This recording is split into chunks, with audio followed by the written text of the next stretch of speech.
Welcome to Chillin' 101. We hope this video helps. In this video, I will explain how to make nachos beans. First, ensure you have all your ingredients ready, including a 15-ounce can of pinto beans, some onion, garlic, and your favorite spices. You'll also need a small saucepan and a potato masher. This simple recipe will guide you through creating delicious, creamy beans perfect for any nacho platter. Let's get cooking and transform those basic beans into a flavorful foundation for your ultimate snack. Now let's get those flavors going. Heat about 1 tablespoon of oil in your saucepan over medium heat.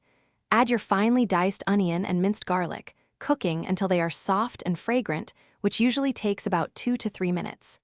Next, drain your 15-ounce can of pinto beans and add them to the pan along with 1/4 cup of water. Bring it to a gentle simmer, then grab your potato masher. As the beans simmer, it's time to add our key seasonings. Stir in 1 teaspoon of cumin, 1/2 teaspoon of chili powder, and a pinch of salt to taste. Keep mashing the beans as you mix, ensuring all those wonderful spices are fully incorporated. Let the mixture simmer gently for about 5 to 7 minutes.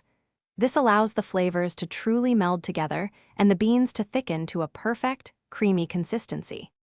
Your delicious nacho beans are now ready to be the star of your snack spread. Spoon them generously over a bed of crispy tortilla chips. Feel free to add your favorite toppings like shredded cheese, diced tomatoes, or sliced jalapenos.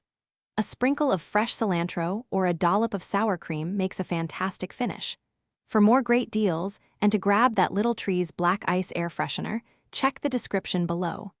Enjoy your homemade nachos. Thanks for watching. Consider subscribing if we helped you.